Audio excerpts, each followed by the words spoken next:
Howdy, and welcome to What? The Paranormal with your host, Miss Hyde, aka me. So today's creepypasta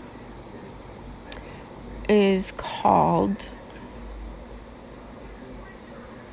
Never Use a Voice Recorder While You Sleep by Christopher Maxim. I'm a chronic sleep talker. Always have been. Everyone who slept in the same house with me will tell you that. My parents, siblings, friends, and especially my exes.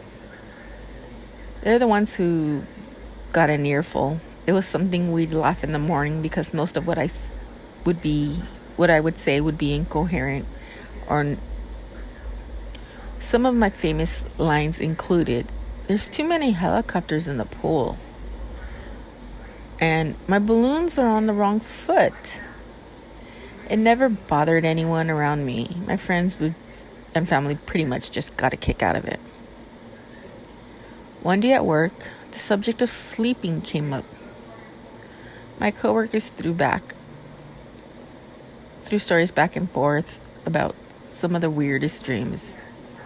I chimed in with the sleep talking antics. Everyone laughed as I rattled off some of the crazier shit I've said while zonked.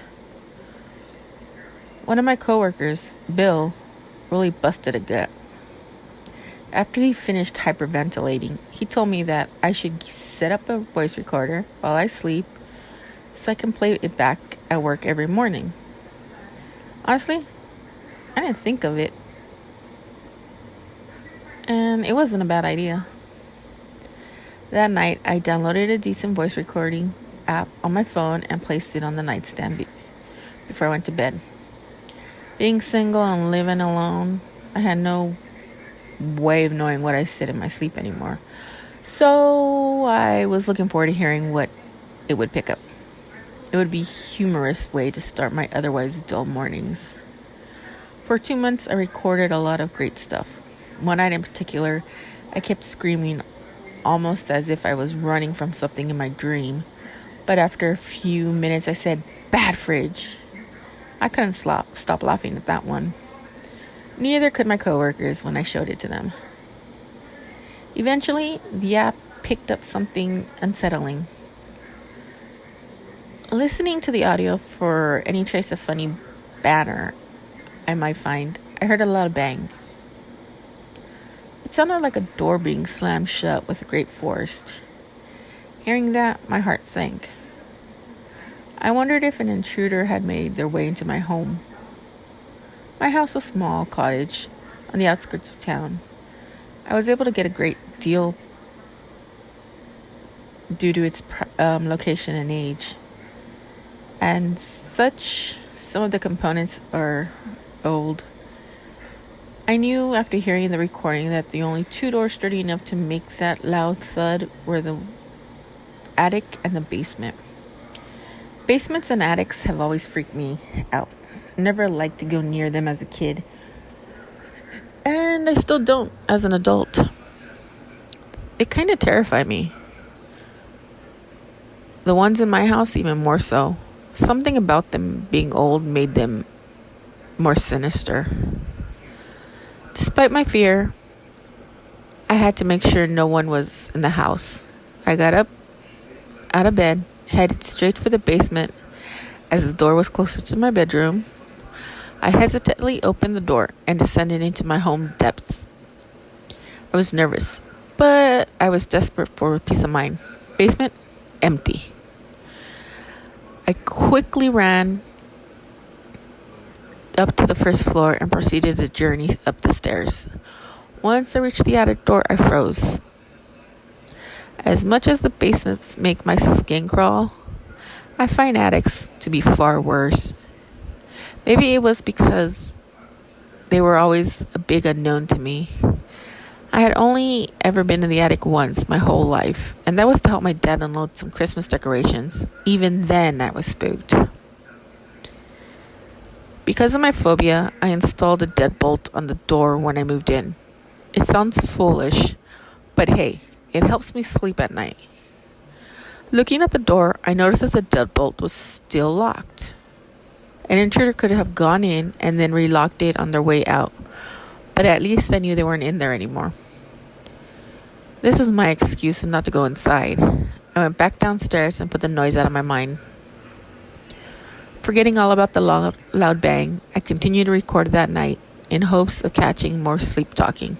I did, but it wasn't of the hilarious, absurd variety. The night after I recorded the noise, the only thing I said the whole night was, "Where are you?" I didn't pay it any mind, as I've said similar things in my sleep before. It wasn't until I heard the following night's recording, and I became alarmed. I said the same thing, "Where are you?" Only this time it was followed by a strange static sound. This was odd, but I chalked it up to coincidence and phone malfunction. I quickly discovered that neither of these two were to blame. Every night after, I got almost the same exact thing. I was asked, "Where are you?" And then I'd get some sort of static interference. I couldn't explain it, and it left me rather frazzled. I showed my coworkers, but they weren't able to offer me any insight. I thought about not recording anymore, but not knowing would make me more uneasy. I wanted to get to the bottom of what was going on. And then, one night, I caught something different. Listening to the audio intently, I heard two distinct things. During a 2-minute stretch in the recording, there were footsteps in the background, almost as if someone was pacing. It was very faint, but it was most certainly there. The second thing I heard was me asking the same question, "Where are you?" Only this time I received a response. It was a low whisper, but I could make it out what it said. "I'm upstairs." Deeply unnerved to my findings, I set up the app next night. I also took the liberty of setting up 2 digital cameras. One in my room and one facing the attic door. After adjusting the lights and settings on each, I felt confident in my approach. I didn't have time to deal with the bullshit, so I wanted nothing more than to get this sorted out somehow. Unfortunately for me, it just wasn't that simple. I slept through most of the night like normal, but I did have a weird dream. In my dream, I was at home. I was sitting on the couch watching TV when I heard a scratching sound coming from the upstairs. Naturally, I assumed it was mice. But as I sat there, the noise grew louder and louder. It eventually morphed into a horrendous knocking sound. That's when I got up and investigate. I made my way to the attic door.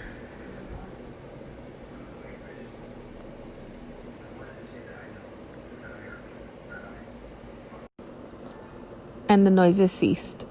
I stood there for a moment, expecting it to start up again, but it didn't. Complete silence for what felt like minutes. Then, without warning, a loud clicking sound broke the tension. The deadbolt had unlocked itself, and that's when I woke up to the sound of my alarm going off. I immediately got up, gathered the cameras, as well as my phone. I was eager to see if they captured anything. They did, but it only left me with more questions. Halfway through the audio of both my phone and the camera in the room, I heard once again, "Where are you?" There was no response and no static, but there was a loud bang, just like the one I caught before, only more distinct. It was more certainly a door being slammed shut. I quickly grabbed the second camera and began looking through footage. The attic door never opened. Instead, I heard the bang in the background, ever so faintly. Given the volume in each of the clips, it seemed as though it might have been the basement door. After skimming through the rest of the footage and finding nothing else out of the ordinary, I decided to check the basement again. With a mixture of nerves and adrenaline, I ran over to the basement door and swung it open. I hurried downstairs, turned the light on, I was fed up and a little annoyed, thinking someone was somehow having a laugh at my expense. However,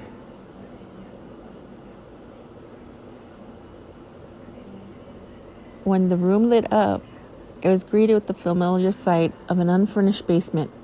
It was completely empty. No intruder, no answers.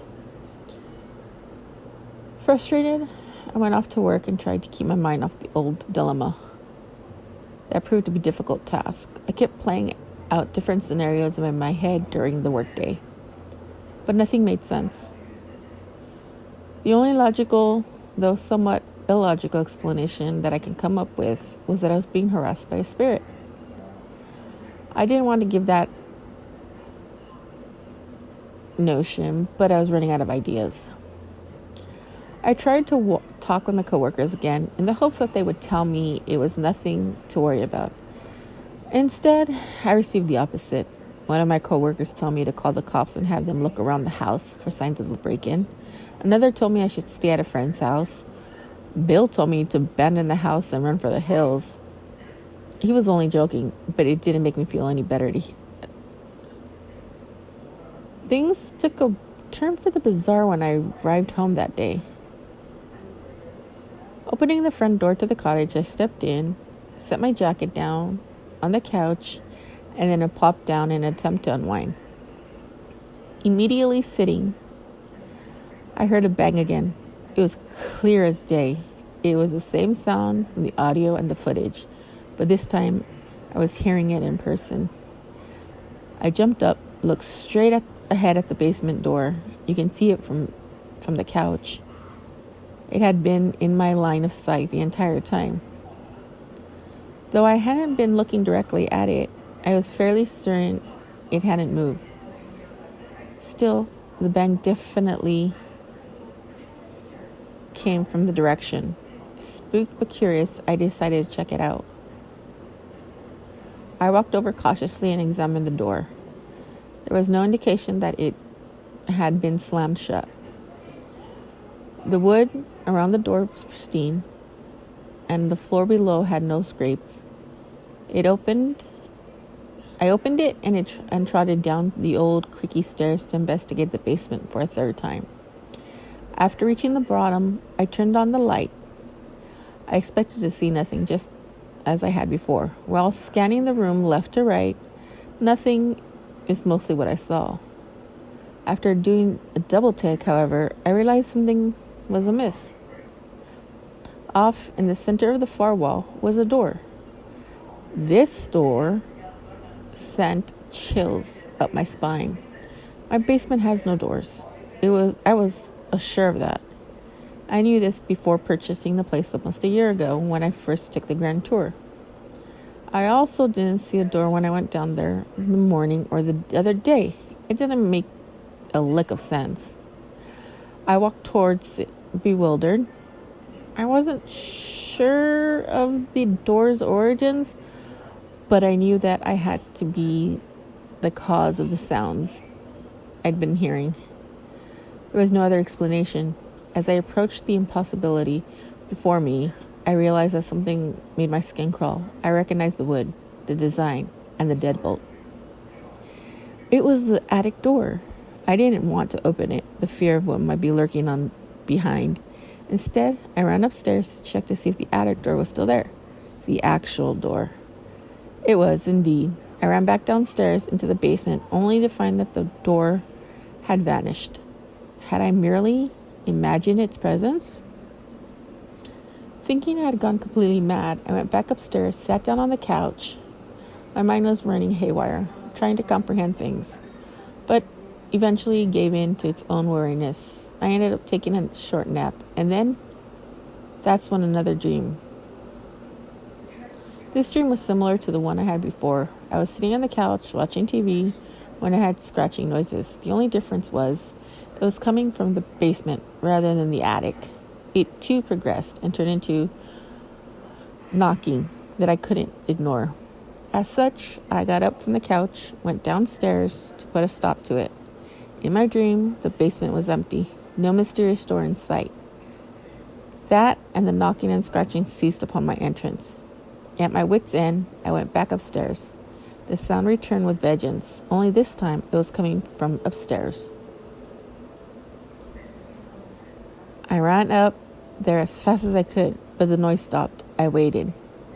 Following the narrative of my previous dream, the deadbolt clicked, signaling that the door had unlocked itself. Unlike the previous dream, however, the door opened up a bit, and a hand reached out from within. That's when I woke up. I wrote the first dream off as a byproduct of an overstressed mind, but to have it reoccur, that wasn't ordinary. At least not for me. But the door in my basement and my strange nightmares, it was a mess. Both perplexed and frightened, I called my friend John. Now, John is an eccentric fellow. He's the kind of guy who believes in UFOs, ghosts, conspiracy theories, the occult, and other things of that nature. Not only does he believe in them, but he studies them. He knows more about Roswell than I do about myself. Being a skeptic, I've always thought the massive amount of information he retained was borderline useless. I changed my mind about that after seeing my attic door pop up in my basement. If anyone could help, or at least steer me in the right direction, it was him. I spoke with John for a couple hours. He was ecstatic after hearing about my experiences. He began rattling off all the different things that he thought it might be. Some of his theories included the wormhole, a gateway to the other side, and even a glitch. One of many theories that he subscribes to is that the world we live in is a simulation. He told me that he couldn't be completely certain about what it was without seeing it for himself. But fortunately, he lives too far away to just stop by and visit. Instead of leaving me empty-handed, John gave me some advice on what to do next. After telling him about the voice I captured in the dreams I've been having, he started leaning towards the ghost idea. He thought I might be trying to communicate with me. Because of this, he told me I should set up a voice recorder in the basement and ask the spirit some questions. I could play it back and record and listen to the voice. John said that I should do it in the attic as well. Though wary of the methods, I told him I'll try it out. After all, I couldn't just sit around and expect the situation to resolve itself. I didn't like the idea of going up into the attic by myself, but I needed to do something. After getting off the phone, I immediately put his plan into action. The basement would be first. As I was still apprehensive about going upstairs, I set up the app and put the phone on the basement floor. I proceeded to ask questions, leaving enough space in between for someone or something to answer. I asked the normal things like its name, its age, what it wanted. After roughly 5 minutes of interrogation, I stopped the recording and played it back. I must have listened to my voice a million times, hoping for anything audible to present itself. To my dismay, I caught nothing of sort. It seemed as though the attic would indeed have to be my next venture. I reluctantly climbed the stairs to the attic door. I looked at it for a few moments, took a deep breath, unlocked the deadbolt. I opened the door and braced myself.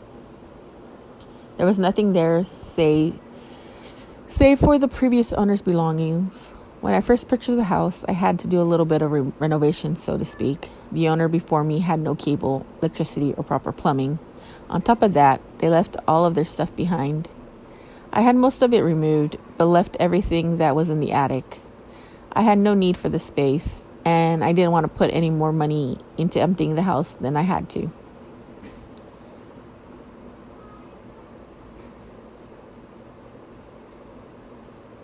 Some of the interesting items that stood out to me were the old postcard from Paris, a strange-looking dog collar, a book on witchcraft. The fear set in while going through the contents of my new collection. The angled ceilings, antiques, large window overlooking the yard did give the place a dose of charm, but I still didn't like the attic. I quickly hit the record button on the app and set my phone down on the floor. I asked the same questions before, but didn't leave much space in between, as I really wanted to get the hell out of there. Before stopping the recording, I had a thought. Perhaps the spirit would respond if I asked the same question I that I did in in my sleep. I cleared my throat. Where are you? After asking the final question, I stopped recording and played it back. It sounded almost identical to the one I recorded in the basement, complete with the lack of answers. That is, until the very end. After I asked the last question, I heard a familiar low whisper. Behind you. After hearing this, I immediately turned around. There was nothing there. Despite this, I hightailed it downstairs. The eerie voice reinforced my phobia of attics and instilled in me indescribable dread. I could no longer bear to be in that house by myself. I called John again and begged him to help me out. I told him I'd even give him gas money for the 8-hour round trip. He was reluctant at first. Knowing that he had to spend the night, call out from work the next morning, curiosity got to the best of him in the end. After much deliberation, he agreed to come over. I waited for John in my car. While sitting there, I couldn't help but to examine my house. I began to ask myself questions, like, is it really haunted?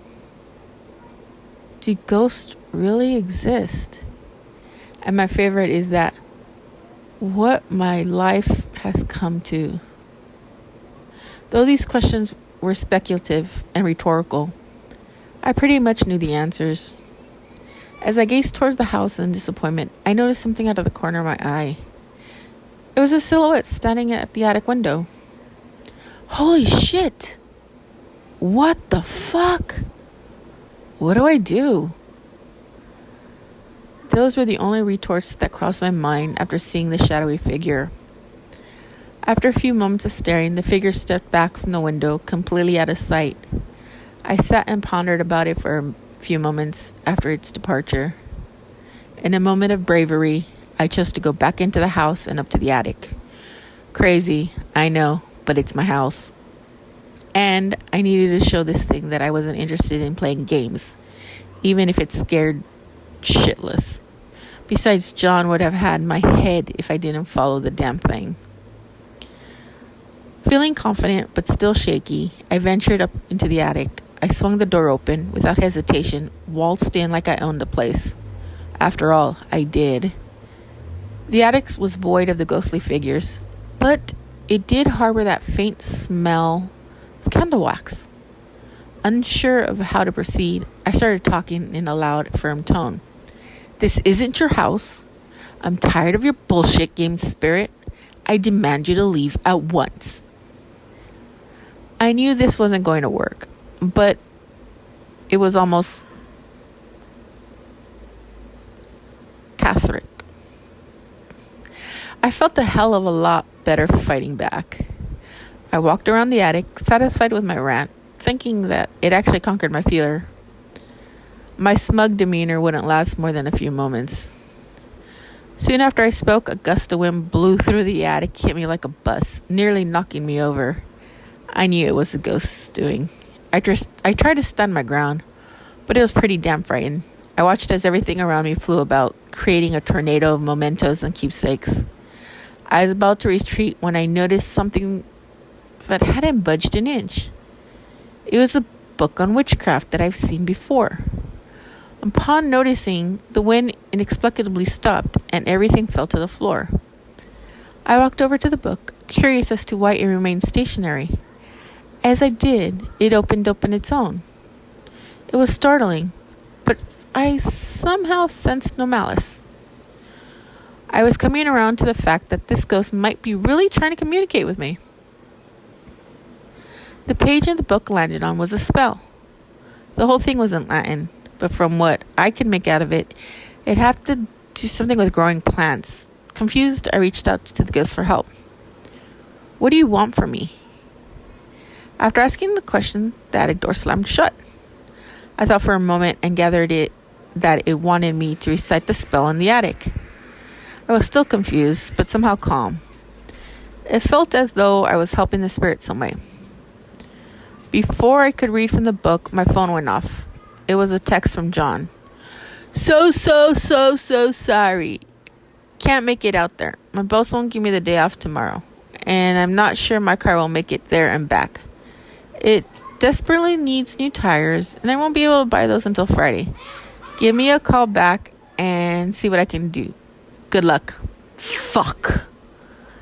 Even though I wasn't freaking out anymore, it was nice knowing that someone was on their way to my house, just in case things went sour.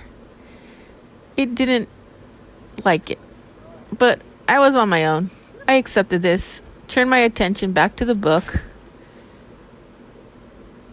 It was time to deliver the spell. I cleared my throat and began reciting the text in the book. I took Latin in college, and although I didn't retain all the information, I knew enough to make a proper pronunciations. Even still, I stumbled over my words during certain parts. Because of this, I had to start a couple times. I wanted to get it right, especially if it was truly what the ghost wanted. After finishing the spell flawlessly, for the most part, the attic door opened. I walked out with the book in hand, wondering if everything was over. When I reached the bottom of the step, I turned around the corner, and it became clearly, apparently it wasn't. The basement door was wide open. I was in uncharted territory, taking orders from a ghost, but I hoped I was following all right. Seeing the basement door ajar convinced me that I was probably needed to recite the spell down there as well. I still wasn't sure why, but it felt like this was the spirit's will. As such, I obliged. I walked down into the basement with the book and turned the light on. I quickly glanced around and revealed that I was alone. There was no door. I cleared my throat once again and began reciting the spell, word for word. Honestly, I was a little excited. It felt like I was doing something productive about my ghost problem, and that it might actually help me out to rest. This time, I got it right on the first try. Upon finishing the spell in the basement, the house began shaking. When I mean the house, the whole house, basement and all.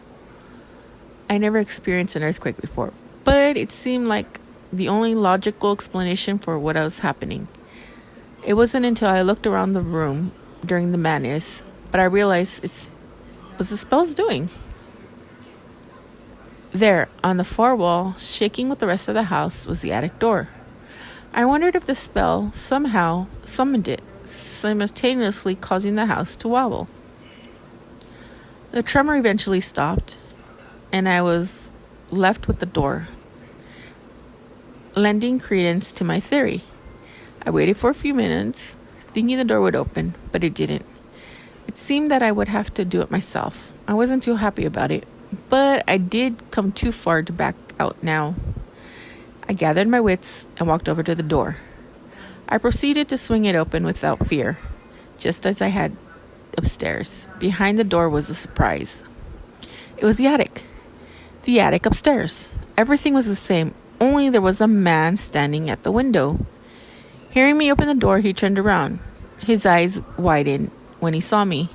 He ran so fast in my direction that I didn't even have time to take more than a single step back. He rushed through the doorway into the basement. He turned back and slammed the attic door shut, making sure to lock the deadbolt. He turned to me, grabbed my shoulders, and looked me dead in the eye. I was baffled and scared for my life. Thank you, thank you, thank you. Thank you so much. After expressing his thanks, the man let go of me and ran upstairs, but not before turning around and offering some advice. Whatever you do, don't go in there. He gestured toward the attic door before bolting upstairs. I ran after him, wanting to ask some questions, but when I got upstairs, it was already too late. My front door was open, and I could see him running down the dirt road towards town. And that was that. I've slept every night since with no noises or paranormal issues whatsoever. I even set up cameras and voice recorders a few times to make sure they didn't catch a damn thing. I don't know what the hell happened, but I'm sure of one thing. The man that came out from behind the attic door was no ghost. It was a living, breathing person.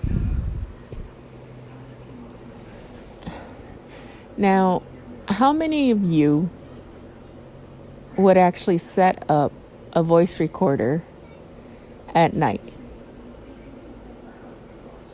I mean,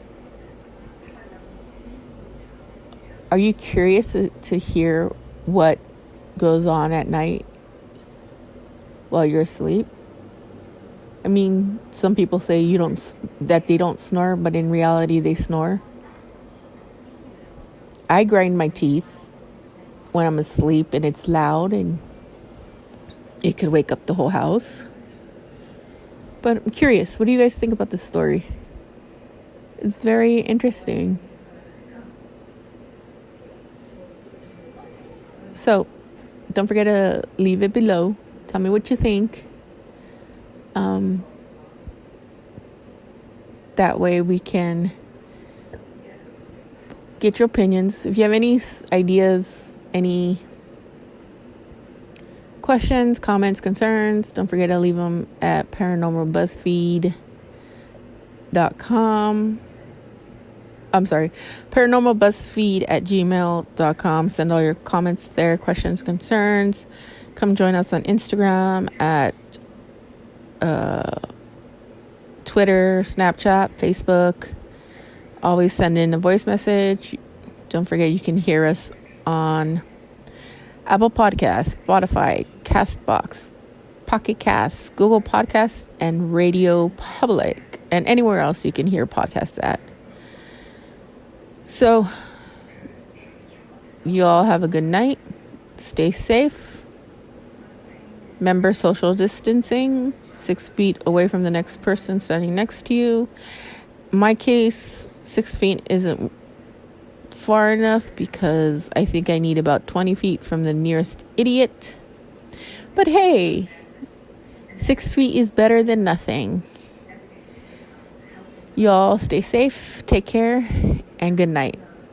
Don't forget to keep it ghosting.